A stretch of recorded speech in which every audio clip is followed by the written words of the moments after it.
is Gabe Forrest. I am a senior at MSSU. I have a couple poems on my own time, and I have one published in Bordertown. I'm going to read that, and I'm going to read a new one that I don't think most of you have seen. Requires a little bit of context, though. There is a poet from France. His name is Stéphane Mallarmé.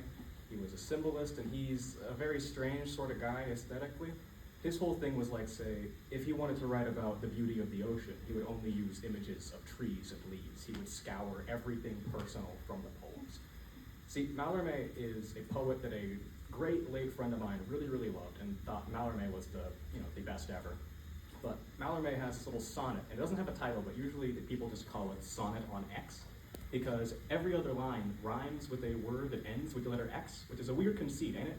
And my friend at the time didn't really care much for Mallarmé, or at least not this poem, and thought it was just kind of a gimmick, but years later went back and thought it was the most brilliant poem I'd ever read. And I've been dwelling on it a little bit because, since their passing, I don't actually know their reading of the poem so well. I know some of what went into it, but I don't know everything. And I've been trying to write stuff about this, and I don't know, I wasn't too sure. I wanted to meet my friend on their own aesthetic,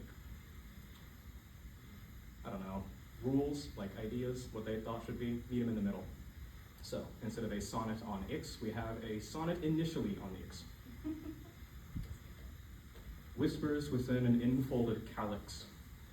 The mad girl who plucked the stars for her tongue learned to grow down, densified to onyx, and speaks from this vantage lake-like Lolong.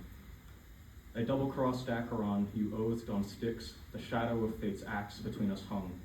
Snake-eye pebble, on you my eyes affix, sound a broken note amid Bremstrollen. To the deeps of a primal landscape I go, hoping ripes the dark encircling rainbow. Time's crucifix will melt to epictasis. All that remains is love. I cannot know. I sit, awaiting the rock's ecdysis, no axe between us but a rosined bow. Weird little thing, several words in there that I borrowed directly from them, but happy with it. The other one, little thing called repetition. I usually don't give this an introduction because I'm not sure how to. I was laying down and thinking about a cluster of symbols I like a lot, and this thing came out. Her wings are bone. She rests her hand on my head. I lower my tears into her dress and beg in silence for a future she knows we've both already seen. The curve of the sky glows beneath our eyes. The crests of morning, sown with looms of cities, crystallize their silk hues into the blue blaze of day. Breads rise and fall. Ours is an isolated idea. To see the lines of the labyrinth is to delineate your own death and life. These hands harrow hearts and tend time, dutifully dried with dirt and bright with blood. We are bound by brightness and burnished by burns.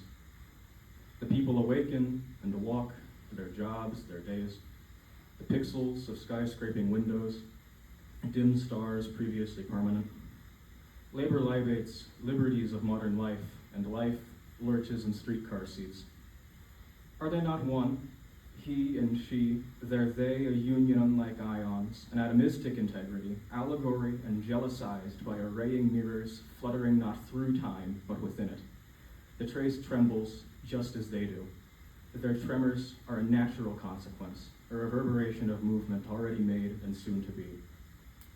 The spin of the earth, atop of a building is a twining point for all history, a man jumping and splattering on rayed roads, or trudging down stairs innards to his apartment.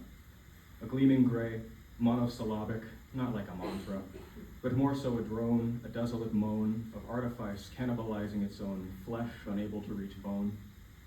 He rambles of trees, tresses, through tears, as she intones her knowledge like sea floors into his fervorous fields of symbols. Pagodas, tree lines, lakes as footsteps receding, the maroon sublime, darkness rich like a sleepless night of stars. As civilization grounds itself in girders and records build into the ground, upward, out, urn and ossuary will decay with us, containers crushed, far after our ashes, our bones, time consciously cremating history into a windowsill, a seatbelt. And yet, above the earth, above time, She lays her hand on my head, slowly synchronizing her silence into my soul, the clatter of a life echoing, resonant, unifying the sounds and stammers into the mechanisms of our hearts. Enclosed by ribs, those wings of bone, the beating a living loop like night and day. Stars alight and unlatched, falling into the dark bowl, our rest. Below, the world cries out, blanketed in waning black, amidst chaotic clanks, a quiet striking, denouement of clockwork. Reprise of all time, all space, and all lives, collected at the end, the fragments aligned when a light was most necessary, most unexpected.